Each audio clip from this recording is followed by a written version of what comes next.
Welcome to the Stranger Conversations podcast, where we explore the lives and lessons of those around us, hidden in plain sight. I'm your host, Tay Jones.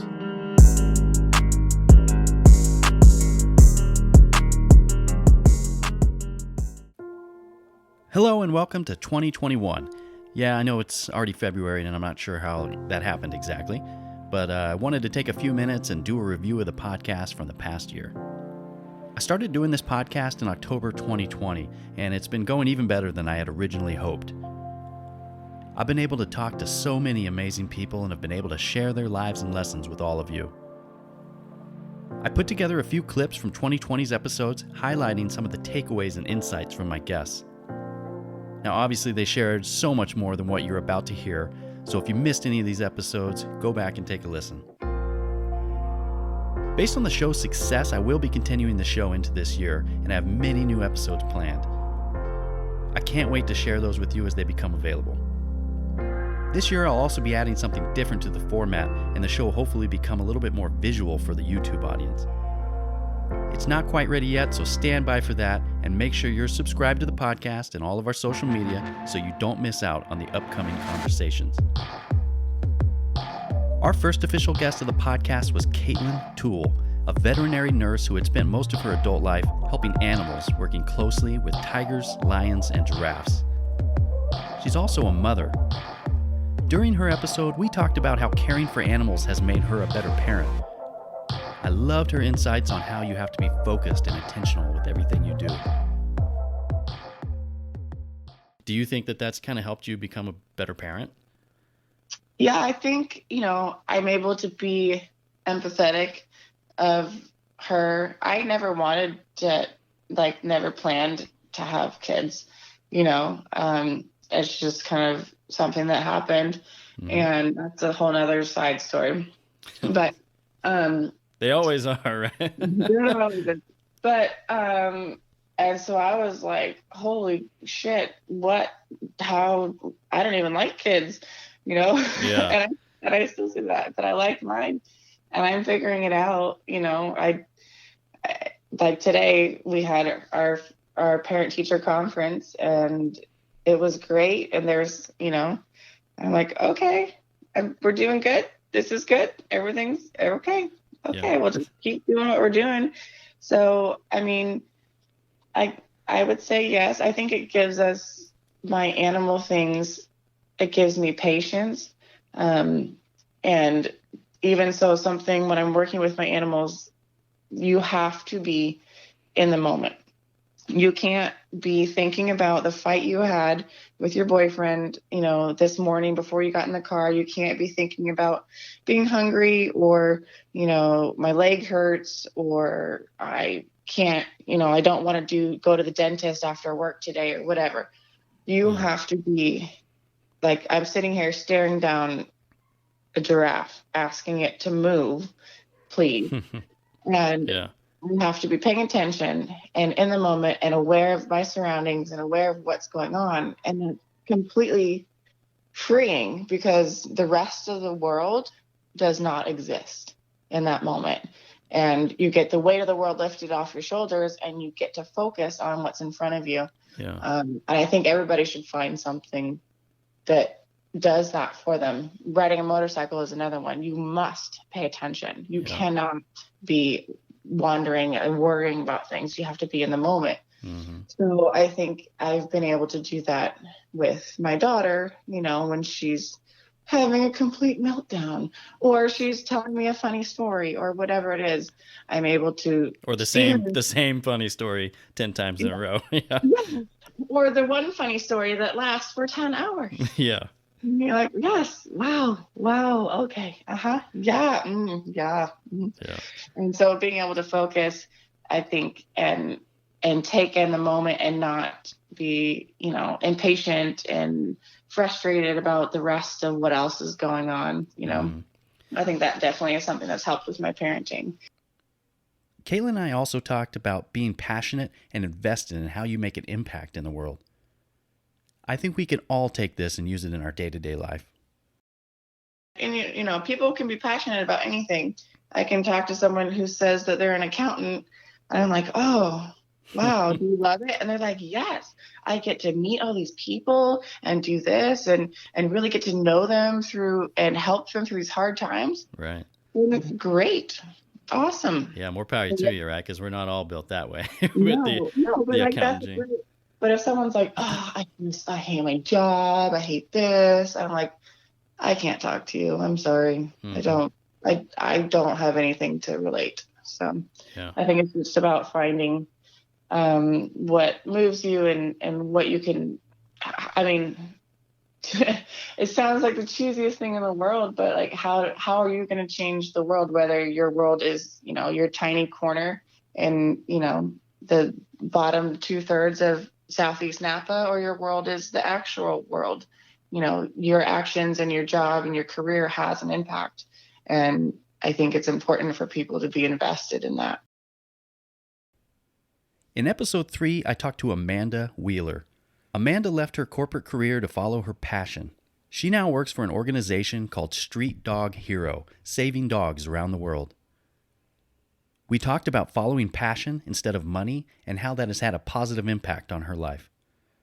Were you in a similar field before, or were you doing something completely different with your life? No, I was in good old corporate America before. Ah. I worked for Morgan Stanley for many, many years in San Diego. Wow. And then I was really not fulfilled by that in any way, shape, or form.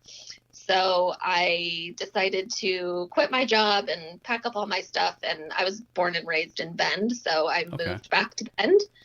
And then I had recently gotten involved. So when I was living in San Diego, I had a dog that was diagnosed with bone cancer.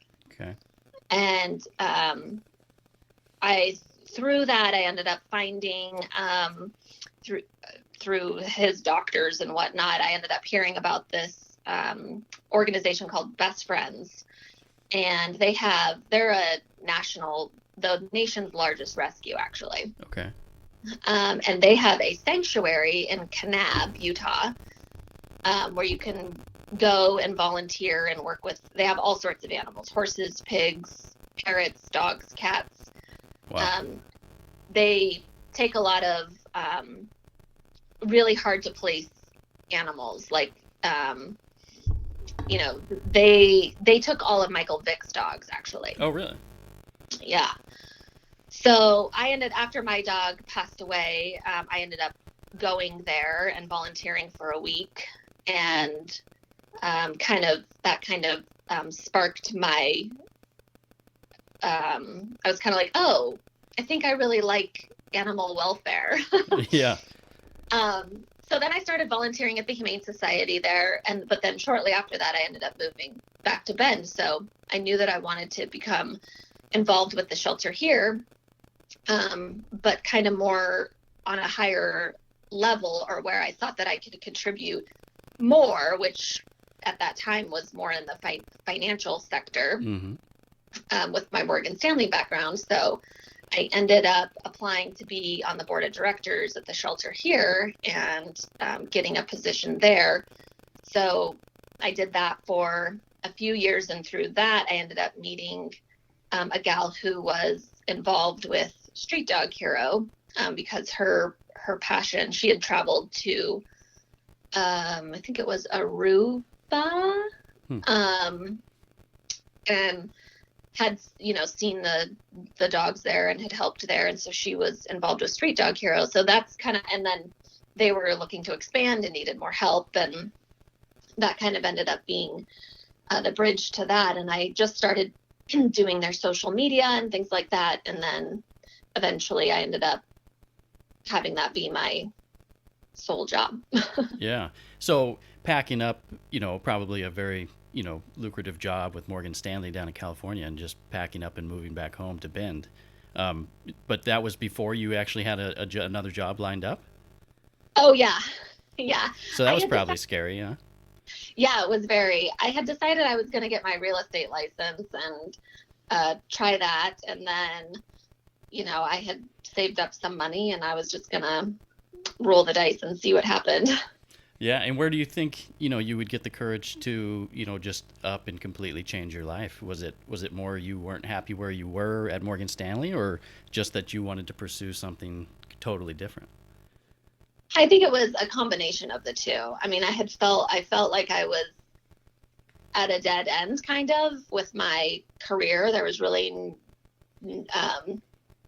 not much more I felt for me to do there. And I also felt like I actively had moments where I felt like, is this all my life is going to be? Like, it just felt very meaningless to me. I didn't feel like I was contributing or doing anything worthwhile, I guess. Yeah. And so it was just kind of a combination of wanting to change that. And yeah, it was kind of like now or never. Like, you might wake up and be 50, and wish you did it, and you never did.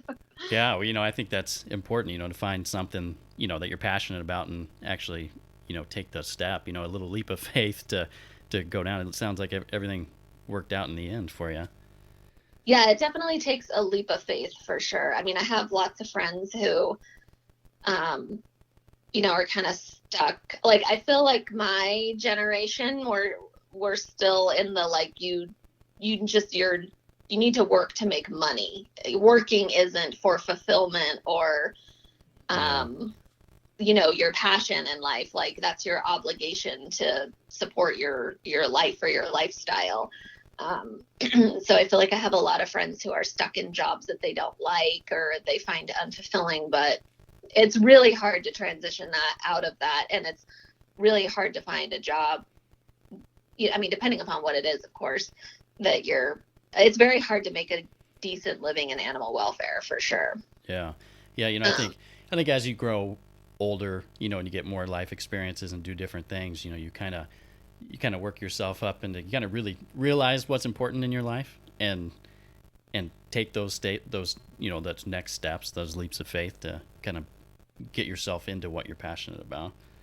Oh, 100%. I mean, I guess what I was trying to say was I have friends who are afraid to give up the money. Mm-hmm. It's like, well, I have to make this much. And, and I used to think that way too. I used to be like, there's no way I could take a pay cut. Like, I use every dime as it is. Like, there's just no way I can do that. But it's funny how, I mean, now I, of course, make less than half of what I used to, but I don't feel broke or poor at all. Yeah. And I wouldn't change it for the world. Like, I feel so much better about my life and where I'm at, and the money has I mean, of course you have to make enough to put a roof over your head, but yeah, it's kind of that the fulfillment is the payoff there.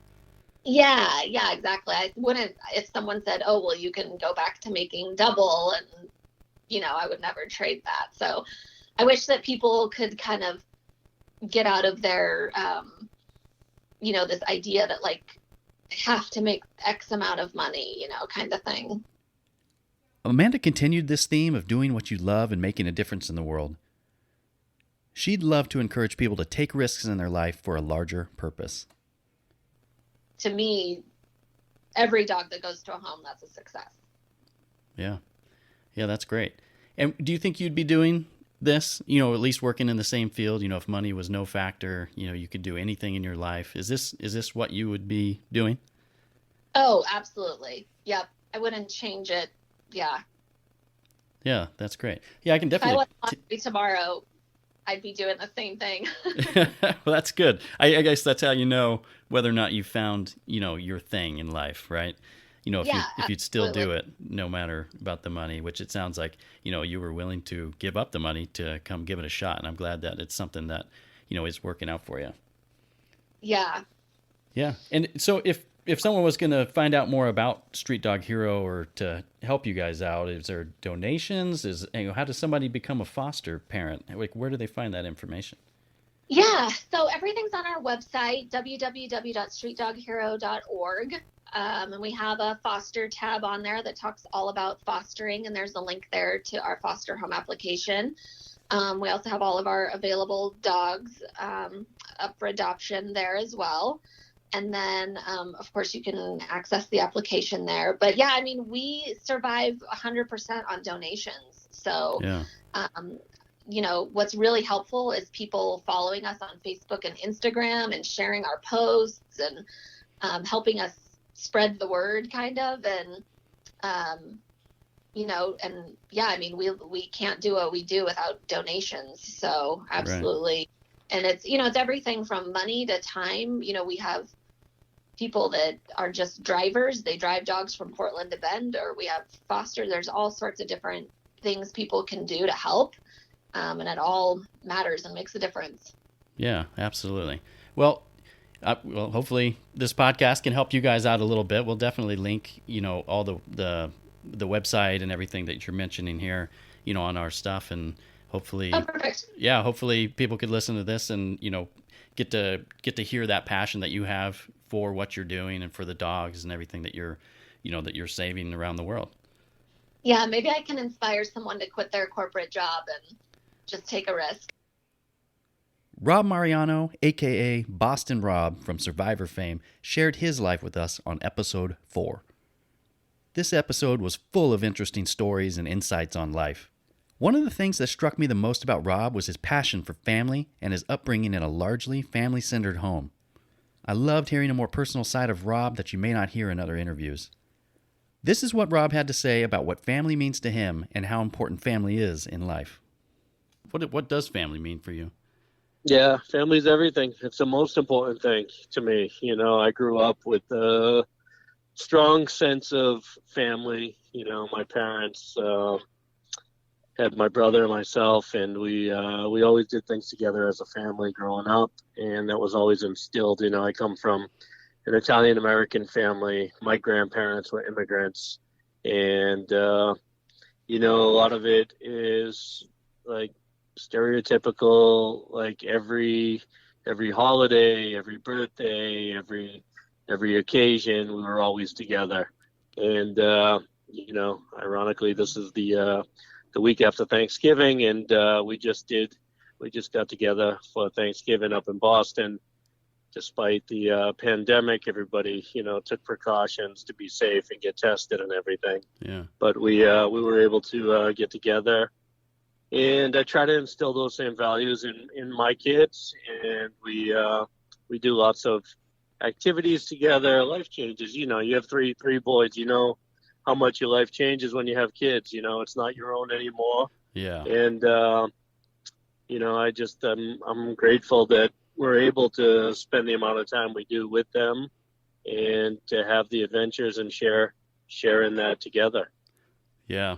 Yeah, your life ceases, you know, to be just yours. That is true. You know, I know it has for me. I'm assuming, you know, becoming a father for you has really changed you as a man. Yeah, no doubt. Yeah. I mean, I think it does for everybody, you know. It's interesting that, like I said, I go back to, like, you know, having 4 daughters. That's something that, like, if you told me 20 years ago when I was 25 years old, I would be like, no way. But it's almost like it was meant to be, and I wouldn't rather it any other way. I go to the mailbox and come back, and I still get "Daddy's home." Yeah. You know, so they love their dad, and I love it. I love them, you know, so much. So yeah, that's great. That's important. You know, I also noticed that all of your girls have Rose attached to their names. You know, who is Rose, and what's the significance there? So Rose is my grandmother. Okay. Was my grandmother. She passed away. But there was a tradition in the Mariano family. All the girls' middle names were Rose. Ironically, my mother, who was not a Mariano, she married my dad, but her middle name was Rose also. Oh. So, yeah, it was just kind of a tradition, and we wanted to honor it. My oldest daughter was born on the 4th of July, which was the day that my grandmother Rose passed away. Oh, really? So it was kind of like, out of respect and out of tradition, we decided to keep it going. Yeah. And I love it. You know, it's cool. They love it. They love that they all, you know, share that. It's not lost on me that eventually someday they may get married and choose to take their husband's names. and at least their middle name will still have them bonded. Yeah. You know. Yeah, for sure. So, Yeah, I always say, kind of like our upbringing, it shapes us, no matter what. Sometimes your parents are kind of the people you want to emulate when you get older and have your family of your own. Sometimes they serve as that example of what not to do. But it sounds like you had maybe more of the, you want to mirror kind of what you grew up with and what you were around as a kid. yeah, I mean, I had a great experience. My parents were very loving. I was still very close with them, and they were great parents. So if I could provide even some of what they did for me, then I feel like I'm doing them justice for sure. Like most guests on the show, I asked Rob what was the best advice that he'd ever received. I loved his answer, and I couldn't agree more. Let's take a listen. What's the best advice you've ever received in your life? It sounds like you've got a lot of great influences. I'm sure you picked up little morsels along the way. Yeah, I think the most important thing the best advice I've ever got has been, that if you want something in life, you have to work for it. Mm-hmm. A lot of good things don't come so easy, and you have to be persistent. And if you are, then you can accomplish anything you want. I tell my kids every day, all you have to do is have a goal, write it down, look at it, put it somewhere where you can see it every day, and work really, really hard to make it come true. And it can come true.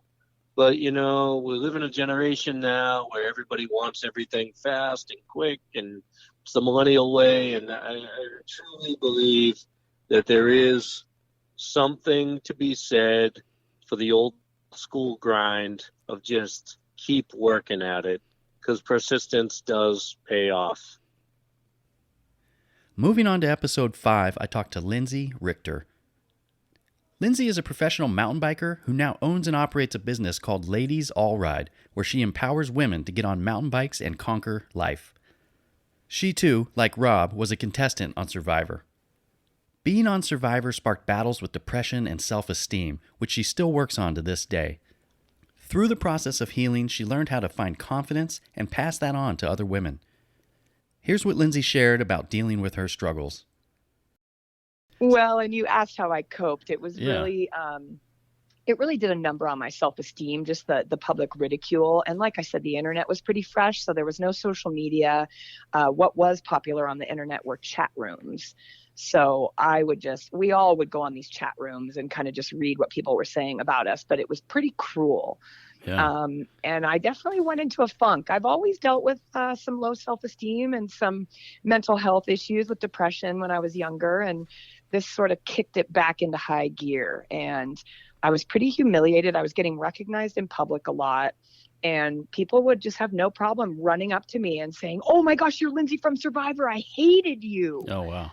And you're like, right on. Thank you. That's great, because I wasn't acting. Yeah. So it was harsh, but I have to say what really got me through. And then I moved to LA. I'm from Portland, Oregon, and Right. moved to LA to audition, and I was just kind of flailing. But what I did have was my bike, and I continued to race my bike. I found races around Los Angeles, and that is what got me through. Was I would just go out and ride my bike. And like I said before, it's a sport that really shows you what you're capable of and helps you see how strong you are and what kind of a person you are. With my bike, it's easy to throw temper tantrums and get frustrated when I'm not doing well, or the sport is very challenging and can be very difficult. And it's a sport that really helped me realize that I'm strong enough that I'll be okay. In this next clip, Lindsay talks about her passion for helping others through mountain biking and how the sport can help you get through life and overcome struggles. Yeah, and I want that for more women, because Yeah. I wasn't always confident. I wasn't always secure with myself. I mean, I'm still not. I still have a therapist. I still have to work every day on battling depression and insecurities and anxiety. And I'm doing it. I'm doing the work. And mountain biking has helped me see what I'm capable of, both on and off the bike. Yeah. And that's really where my passion lies, is I don't believe I'm alone having some mental health issues I have to deal with and self-esteem issues. And I want more women to see that not only does this lifestyle and a great community of women within this lifestyle exist, but that change is possible, and mountain biking can be a real catalyst for growth and change in people's lives. And I want that for people. I know I felt stuck.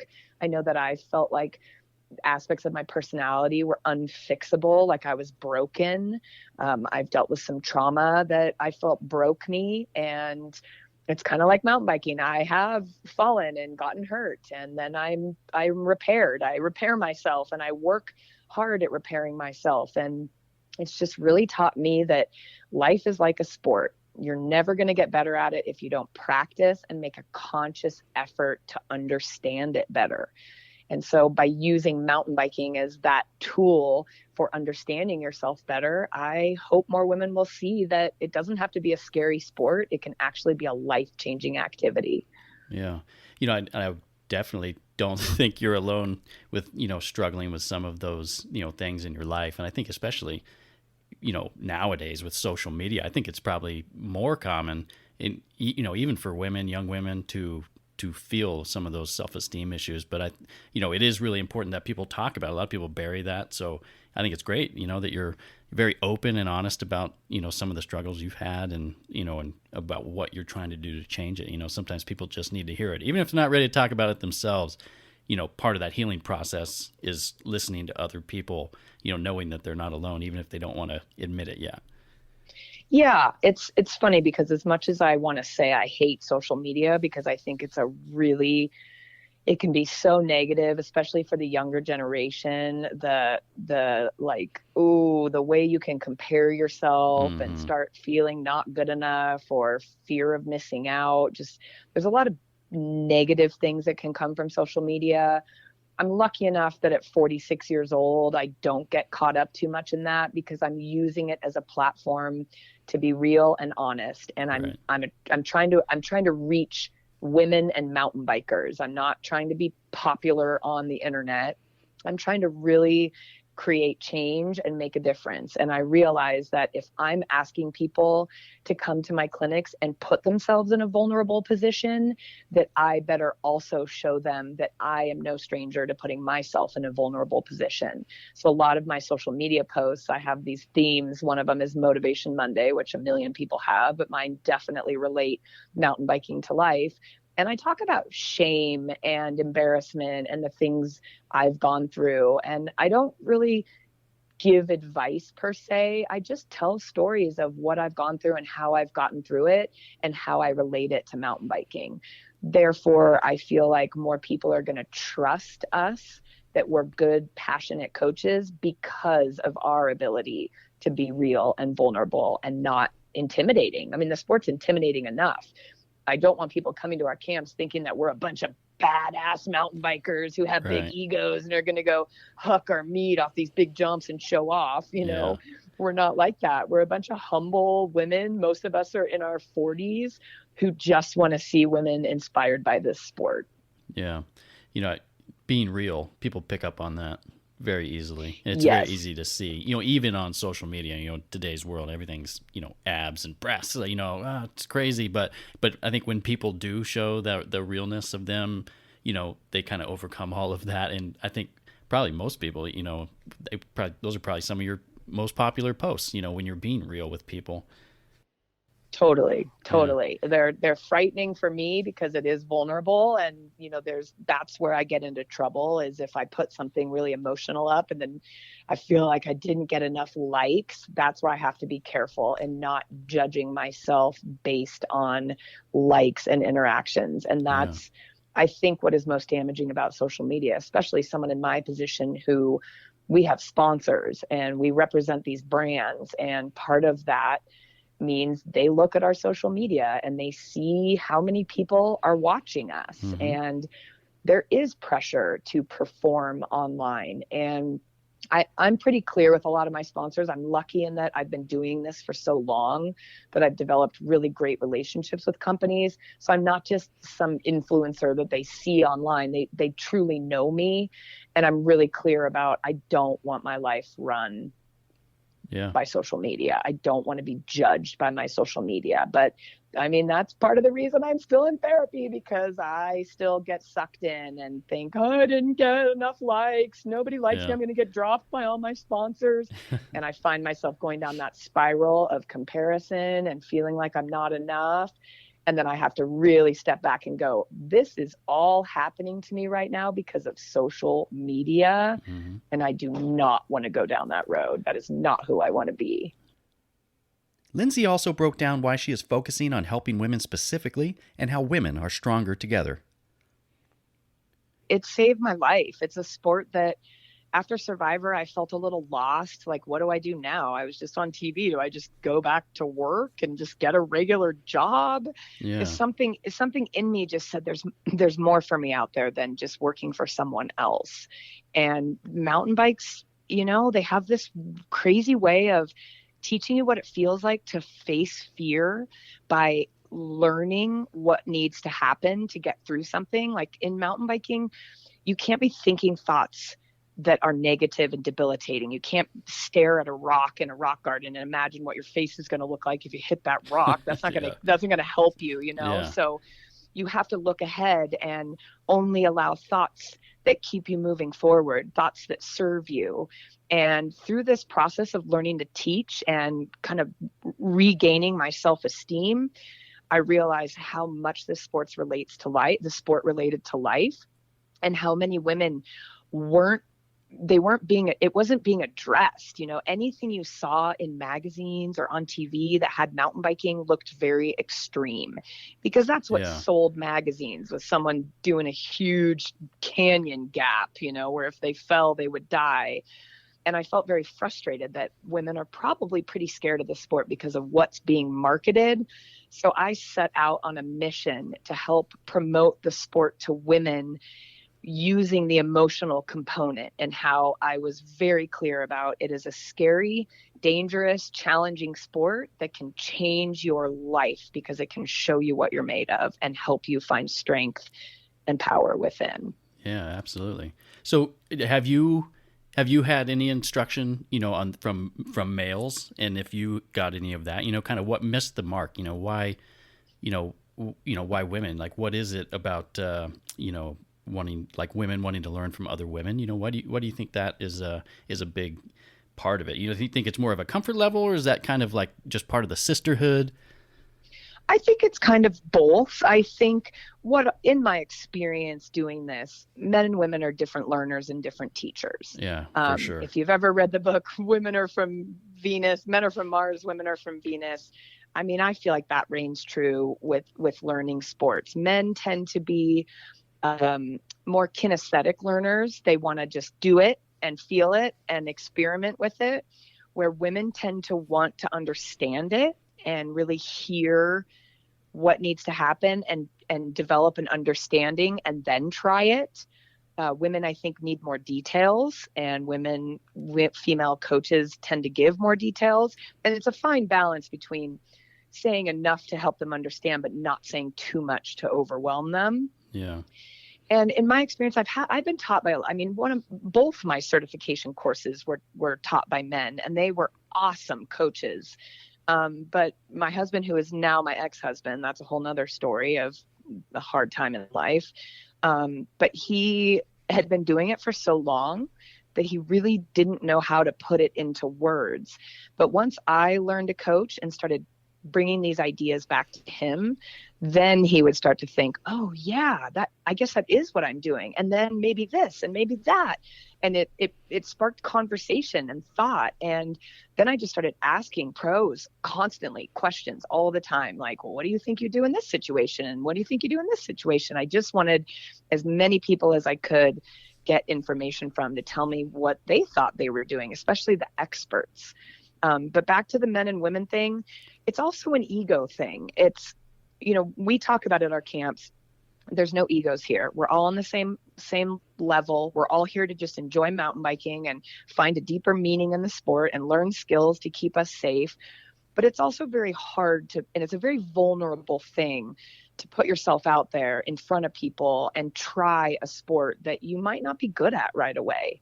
It's very vulnerable, and a lot of people don't like being vulnerable. They like to stick to what they were good at and not try anything new. Yeah. And so I feel like when women are learning with other women, it's a little less vulnerable, especially the way we structure our camps. We make a speech that we tell them we're all vulnerable. As a coach, I have to demonstrate things in front of you that I might not do perfectly. I'm going to fall in front of you. I'm going to mess up in front of you. We're all in this together. And I just think there is a sisterhood in, if she can do it, I can do it. Because when you see a man who's just generally bigger and stronger, even if they're not bigger and stronger, there's just a difference in body types between men and women, and men can muscle through some things that maybe not all women can. Mm-hmm. But when you see a woman do something with technique and with skill, I think it really opens their minds into believing they can do it. And that's a big part of mountain biking. You have to believe you can do it before you can try something that's dangerous. Yeah, absolutely. I think that's we have a lot of true in sayings, a lot and one of the things, sayings, one of the sayings is hesitation equals devastation, and that it runs true in life as well. All right, thanks for sticking around for a little 2020 rewind of the Stranger Conversations podcast. I'd like to thank all my guests for signing up for the show, sharing their lives, and getting this podcast off the ground. As I said before, stay tuned for more great episodes of the podcast, and don't forget to like, follow, share, and subscribe to the show and all of our social media so you don't miss out on episodes to come. And if you know someone with a life to share, a story to tell, or something they'd like to promote, tell them about this show so we can continue to share the lives and lessons of those around us hidden in plain sight. Thanks for listening, and stay tuned.